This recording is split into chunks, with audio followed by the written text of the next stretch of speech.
Smart look বারবার shop থেকে সবাইকে নমস্কার। আজকে গোবিন্দ দাকে শেভিং और হেয়ার কালার কিভাবে অ্যাপ্লাই করতে লাগে তো স্টার্ট করে দিয়ে দিলাম। এখন এই যে ব্রাশটা, এটা ছোট ব্রাশ নিতে হবে দাড়িতে কালার করার সময়, না হলে উপরে স্কিনে লেগে যাবে, ভরে যাবে, আর লাগাতে সুবিধা হয়। ঠিক আছে। আর দেখুন আজকে আমি পুরা মাথা টাথা ঢেকে রেখেছি, এত ঠান্ডা। সকালে 6:30টার সময় আজকে ফোন করে দিয়েছে, বলছে তাড়াতাড়ি আসার জন্য, ও দোকানে যাবে। আচ্ছা ঠিক আছে, আমি চলে এসেছি। তো আজকে ভালো করে কাজ করতে লাগবে সকালবেলা ঠান্ডার মধ্যে। দেখুন দাড়িটা কীভাবে অ্যাপ্লাই করতে লাগে, হেয়ার কালারটা। আর ব্রাশটা নিশ্চয়ই এরকম ব্রাশ নিতে হবে, লাগাতে সুবিধা হয়। দেখুন এই লম্বা করে মুচের জায়গাটাতে লেগে হবে, নাহলে পাতলা করে দিলে এটা চারিদিকে ভরে যাবে। এই জায়গাটার মধ্যে লম্বা করে লাগাতে হবে ঠোঁটের নিচে। আর এই ব্রাশগুলো খুবই সুবিধাজনক আমার মনে হয়। এটি হেয়ার কালারের যে প্যাকেট আছে, ওই প্যাকেটের মধ্যেই এই ব্রাশটা থাকে। তো আপনারা এই ব্রাশ দিয়ে হেয়ার কালার অ্যাপ্লাই করতে পারেন।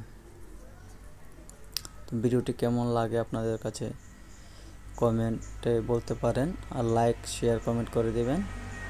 আর দেখতে থাকুন, চুলের মধ্যেও কালার লাগানো হবে।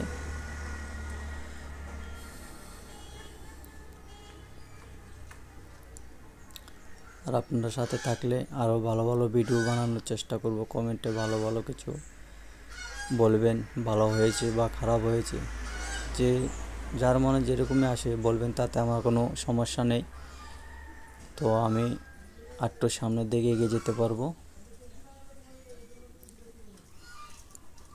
দেখতে থাকুন।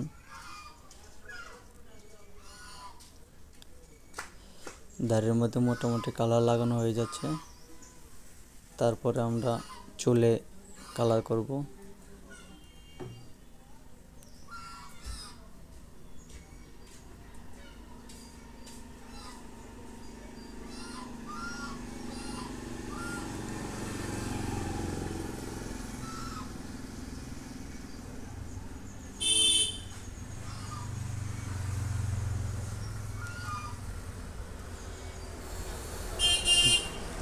যাদের ভিডিওটা দেখে উপকারে আসে,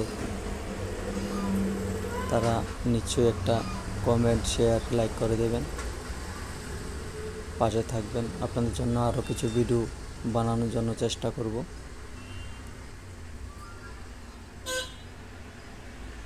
দেখুন এইভাবে লম্বা করে ব্রাশটাকে নিতে হবে, তাহলে ঠিক মতন কালারটা লাগবে, আর চারিদিকে বেশি একটা ভরবে না।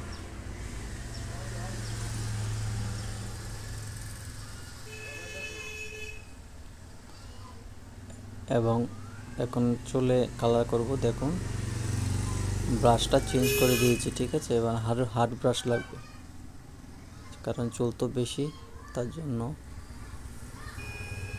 দেখতে থাকুন, মোটামুটি কালার হয়ে যাচ্ছে। এখানে একটা কাজ আছে, কাজটা বলবো। দেখুন এই এই জায়গাটার মধ্যে ওই ব্রাশটা দিয়ে লাগাতে হবে, কারণ এটা পাতলা, চুল কমে যায় এই জায়গাতে। ওটা দিয়ে আস্তে কালারটা বসিয়ে নিতে হবে, তাহলে দেখতে সুন্দর লাগবে।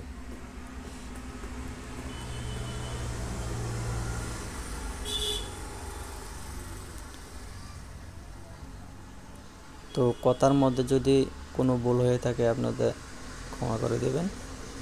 দেখতে থাকুন। তো ট্রাই করছি, আপনারা সবাই সাপোর্ট করবেন, পাশে থাকবেন, তাহলে আমারও সাহস বাড়বে ভিডিও করার জন্য। চেষ্টা করবো আরও ভালো ভালো ভিডিও বানানোর জন্য। এবার আফটার শেভিং লোশন দিয়ে এই জায়গাটা একটু মুছে যেতে হবে, তাহলে যে কালারগুলো আছে সবটি উঠে যাবে, দেখতেও সুন্দর লাগবে। তো হয়ে গেল, দেখুন